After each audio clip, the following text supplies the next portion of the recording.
Olá pessoal, eu sou o Thiago Tonaco e nessa aula eu vou falar um pouco sobre animações simples de mecanismos.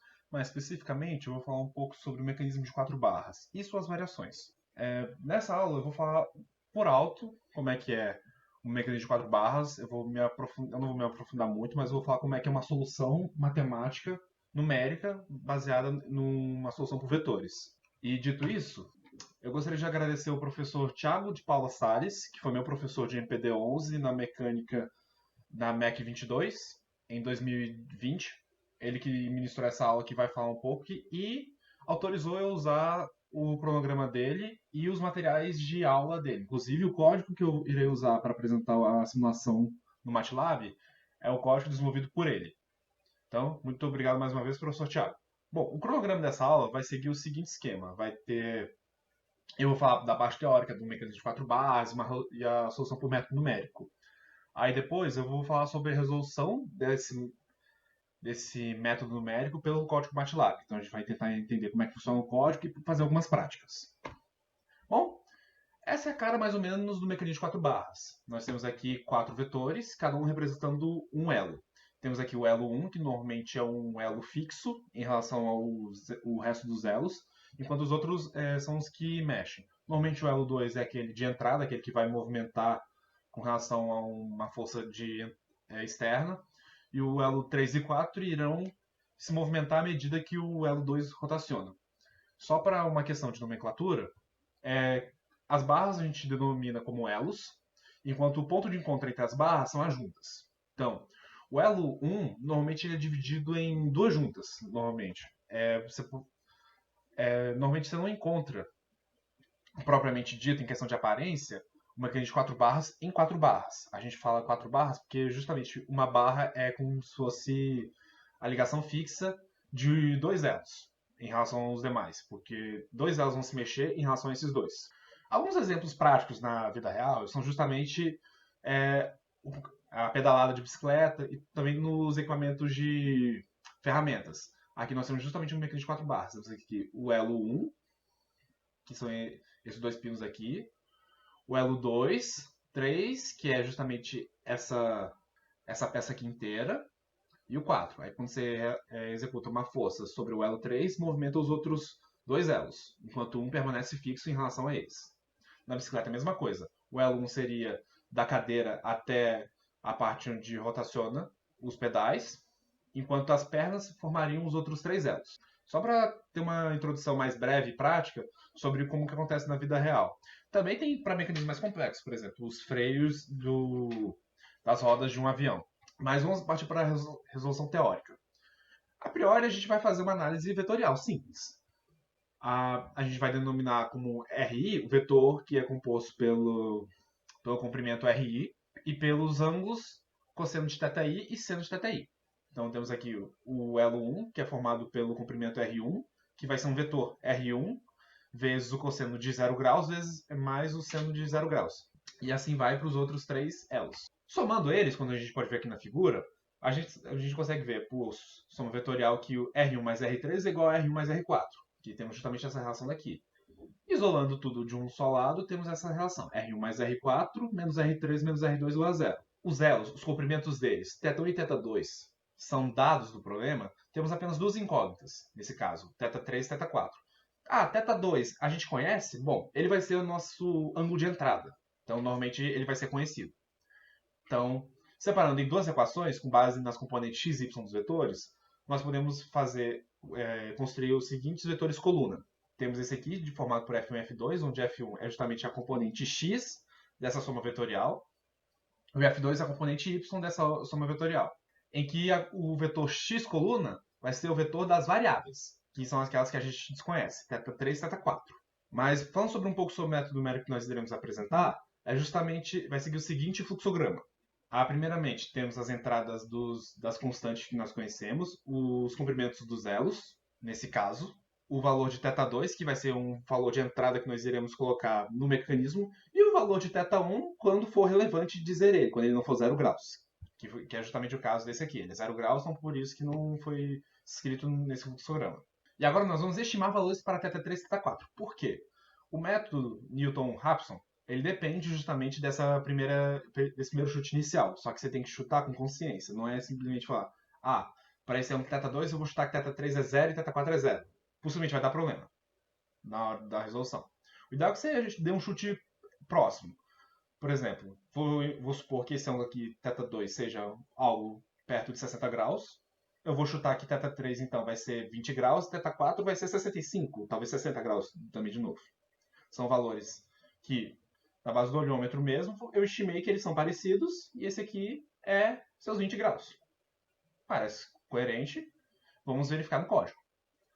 Aí eu vou calcular o valor de f, que é justamente aquele vetor coluna, esse aqui, substituindo os valores de θ3 e θ4. E verificar se vai dar zero. Se der zero, significa que você chutou com precisão os valores de θ3 e θ4. Então temos a solução obtida para esse caso. Caso não, nós iremos calcular a matriz J, que é a jacobiana. O que é essa matriz? Eu vou calcular a derivada parcial de cada componente f em função de uma variável. No caso aqui, derivada parcial de f1 em relação a x1. Aqui derivada parcial de f1 em relação a x2. E assim vai. Então temos como resultado para esse caso essa matriz aqui.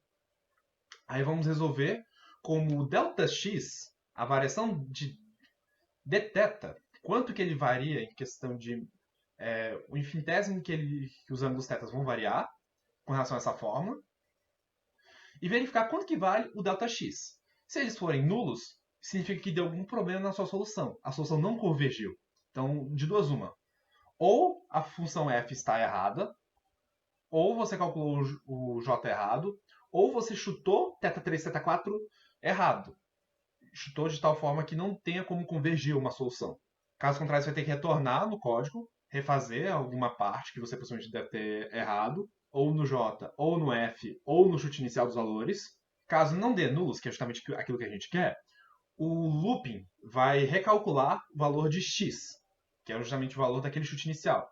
Eu chutei antes que era 20 e 65, mas o valor real é 17 e 63, e o meu delta deu 1 para cada um, então vou diminuir essa diferença no próximo loop e no próximo loop, até que aqui dê zero. Aqui dando zero, temos a solução obtida e a solução que nós queremos. Aí nós passamos para o próximo ângulo θ. Aí repetimos tudo isso aqui de novo, um novo ΔX, θ3, θ4, com base no θ3, θ4 anterior.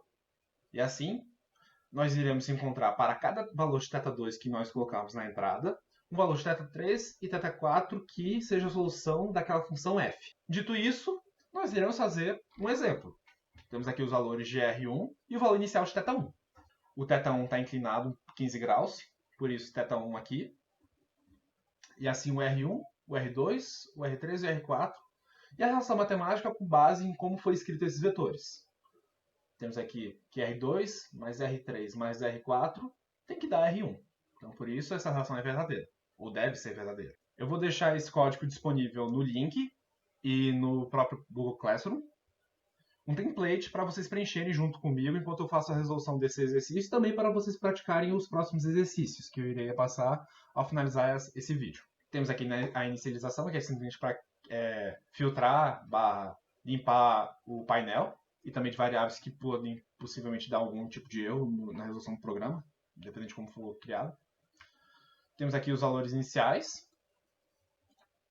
E aqui eu vou criar um vetor θ2, que vai de 0 a 2π, e eu quero que ele contenha 361 itens, 361 elementos. Por quê? Porque eu quero que o valor de θ2 vá de 0 a 2π. Eu quero que ele faça uma volta completa. Eu vou fazer um chute inicial para as minhas variáveis. Para o caso de 0 graus, eu já consegui dar uma estimada de que vai ser 45 graus o valor de θ3, estimei, e o valor de θ4 vai ser 240 graus. Eu fiz esse chute e vai dar certo, porque eu já fiz o que eu já calculei. Aí os cálculos. Eu primeiro crio dois vetores, de um valor de θ3 e um valor de θ4, de zeros, que tem o mesmo tamanho do vetor θ2. Aqui nós temos a parte sobre tolerância e número de iterações que nós queremos fazer. A tolerância serve para dar um limite de quanto que eu acho aceitável que o valor tenda a zero. Como eu sei que é quase impossível eu achar o valor certo, para a função f para que dê nulo aquela função, quando substitui os valores θ3, θ4, e ainda no MATLAB temos um problema de resíduos, que mesmo que eu subtraia um número por outro, não dá um zero perfeito. Dá um resíduozinho em casas muito baixas. Então faz com que minha tolerância de zero seja algo menor que esse valor aqui, é 10 a menos 8. Enquanto o número de interações máximas, para ele calcular o ΔX, n vezes, eu quero que seja 50. Normalmente esse tipo de solução, ela se resolve nas primeiras 5, 7 iterações no máximo. Se chegar nos 50, significa que deu algum erro no seu chute inicial, naqueles outros dois fatores que eu citei nos slides. O primeiro for é justamente para fazer uma análise do valor de θ2. Meu for vai rodar e vai fazer esse código tantas vezes quanto for necessário para cada valor de θ. Então eu vou fazer isso para cada ângulo que eu tiver de entrada. Minha primeira iteração, então eu dou meu valor inicial, que é aquele meu chute que eu dei. Qualquer outra coisa, eu pego o meu valor anterior a essa interação. Finalizei essa parte. Vamos agora para as funções. F1 vai ser justamente a componente x daquela soma vetorial. E a F2 vai ser justamente a componente y daquela soma vetorial. Então temos aqui. Aí eu denoto F justamente sendo esse vetor coluna. Inter 0. Aí, enquanto a norma de F for maior que a tolerância, eu vou refazer aquele fluxograma que eu expliquei mais cedo. E que df dx vai ser aquela jacobiana, que eu já citei e deixei explicitado no slide. Aqui está a jacobiana escrita. Eu vou calcular o meu ΔX. Se meu ΔX for justamente menor que a tolerância, deu erro. Aí ele vai acusar meu erro. Caso não, eu faço essa equação aqui. Meu θ3 vai ser igual a θ3 mais o ΔX dá o primeiro elemento, que é justamente o vinculado ao valor de θ3, e o dx2, que é vinculado ao valor de θ4. E eu substituo de novo no valor de F1 e F2 e calculo novamente quanto que deu. Se o número de iterações deu... Aí isso aqui são alertas de saída para erros. Aí tem um erro para cada tipo. Esse aqui também é para também fazer um relatóriozinho de como é que está a situação. Dando tudo certo, ele vai botar o valor de... Ele vai finalizar o while, esse looping. E aí, tendo a primeira solução, então eu vou jogar esse valor de θ, nesse valor inicial aqui. Eu vou colocar os valores de 2π. Aí eu vou fazendo isso para todos os meus 361 pontos daquele meu vetor de θ2. Finalizando isso, vamos para a parte de animação. Finalizando aquela parte lá, eu vou ter todos os meus pontos, as posições dos meus pontos. No caso, eu denotei como O2 o ponto em que eu tenho o valor de entrada de θ2. E o valor de O4 é a outra ponta do elo 1. Enquanto o ponto A é a primeira ponta do elo 2, depois que sai do O2. E o ponto B é a outra ponta do elo 3. Aí eu vou fazer as seguintes configurações. Eu denoto que o ponto O2 ele vai sempre ser zeros. Não importa para que valor de θ2 eu coloque. Procede. E o ponto O4, eu vou dizer que a posição dele vai ser sempre fixa em relação a qualquer posição que seja θ2. Procede. Ele vai ser sempre aquela posição xy com relação a O0 sendo a origem do sistema. Procede. Meu ponto A já vai ser um vetor, vai ser uma matriz de duas linhas e 361 pontos diferentes, que variam de acordo com o valor de θ2. Que é justamente aquela solução que nós encontramos para os valores. O ponto A, a gente já conhece ele, que ele vai variar de acordo com o valor de θ2 diretamente. Aí o ponto B, ele vai ser o ponto A mais a soma vetorial do elo 3, que aí vai vir já o resultado final do valor de θ3, de acordo com aquela solução que nós encontramos no método numérico. Aqui é simplesmente para fazer uma análise do limite dos gráficos, porque se a gente não fizer isso, o gráfico vai sendo construindo aos poucos e aí vai dar uma coisa esquisita. Não vai ser errado o resultado final, mas vai ser feio de ser visto. Aqui eu vou dizer o número de vezes que eu quero que a animação se repita e a velocidade dela. Aí eu vou ter dois fors, um para a quantidade de vezes e um para a velocidade. Aí quando você quer um for que dita a velocidade, você faz da seguinte forma.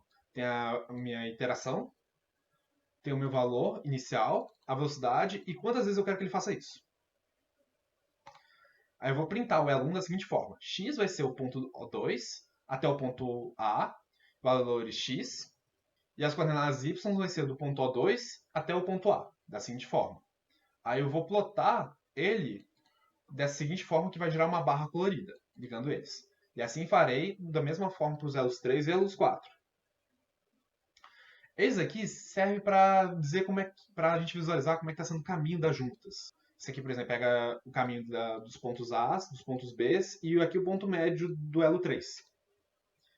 Aí aqui eu dito qual que é o limite XY do meu gráfico. Eu vou agora rodar meu código. Olha que bonito. Desculpa, gente, ele está aparecendo na minha segunda tela. Mas ó, ele toda vez que ele reinicia, ele mostra aqui o caminho do elo do ponto A, que ele faz circunferência justamente porque é o caminho do θ2, que a gente faz uma revolução completa. Ele me mostra o percurso do ponto B e o ponto médio do elo 3. E tá bonitinho. Bom, como vocês podem ver, eu tenho algumas coisas comentadas no código. Essas coisas são oriundas do código original do professor Thiago. Eu optei por deixar de fora da aula, porque o objetivo da aula é unicamente a parte de animação. Mas se vocês quiserem mexer depois e verificar como é que é cada coisa, fiquem à vontade de usar, porque vai estar disponível no template de vocês. Esse aqui é unicamente para deixar mais bonito a apresentação do gráfico, com eixos e legendas, coisas assim. Mas nada relevante para a parte de animação propriamente dita. Bom, finalizada essa parte, eu vou passar agora outras 3 atividades para vocês. Depois de feito aquele mecanismo de 4 barras que eu fiz, eu vou pedir para que vocês façam esse aqui, que é mais simples, que é aquele porque o θ1 é fixo. É bem simples. Basicamente, vocês vão só substituir essas formas, os valores R1, R2, R3, R4, e tá sussa. Só para vocês verem o negócio funcionando bonitinho. Aí temos aqui o mecanismo de bela manivela. É um pouco diferente, mas ele também segue o princípio do mecanismo de 4 barras. Só que agora não, o elo 4 não vai ser uma barra propriamente dito, fixa. É como se fosse a distância que esse bloco aqui tem em relação ao ponto O2, que é esse aqui original. Então, a variável, nesse caso aqui, não vai ser θ4, vai ser R4 mesmo. Então, meu valor de θ3 vai variar com relação a θ2 à medida que ele for girando. E aí, o comprimento da distância R4 vai ser o que vai variar para esse mecanismo. Ok? Aqui tem um videozinho que vai mostrar como é que é o mecanismo Biela-manivela. Como eu disse, o L2 vai rotacionar, o L3 vai gerar esse movimento, e o L4 ele vai movimentar para a esquerda e para a direita, que é justamente isso que a gente vai calcular. O quanto que ele vai variar. E por último, temos aqui o jugo escocês. Ele é um outro variante do mecanismo de 4 barras, só que agora ele não vai ter nenhum ângulo variando, vai ser unicamente o comprimento dos elos. No caso aqui, o elo 3 é esse movimento, esse ponto aqui, dessa barra, aí ele vai diminuir e aumentar, à medida que isso aqui for rotacionando. Aí o elo 4 ele vai se comportar parecido com o Bela Manivela. Esse é aqui outro vídeo. Esse mecanismo aqui, ele só está virado para outro sentido, mas o princípio é o mesmo. Aqui o elo 2 rotaciona, enquanto o comprimento do elo 3 em relação ao eixo O2 vai diminuindo. É justamente esse movimento que a gente vai querer verificar. O quanto que o elo 3 vai diminuir e aumentar, e como é que vai movimentar o elo 4. Eu vou supor, nesse caso aqui eu tenho o elo 4 dos dois lados, mas vamos supor que o elo 4 seja somente desse lado aqui, desse lado esquerdo, que é como está na figura que eu vou passar para vocês. Vocês vão verificar como é que vai variar o comportamento do elo 4 também. Nessa aula é isso, pessoal. Espero que vocês tenham gostado e vejo vocês na próxima aula. Qualquer coisa, podem tirar dúvidas no Classroom e mandar mensagem para mim. Até a próxima. Apenas para mostrar mais ou menos a resposta. Pera. Para mostrar a resposta dos exercícios que eu passei para vocês, eu vou aqui mostrar como é que seria a cara da resolução da animação de cada elo que eu de cada exercício que eu passei para vocês. Aqui nós fizemos primeiro do Bela Manivela.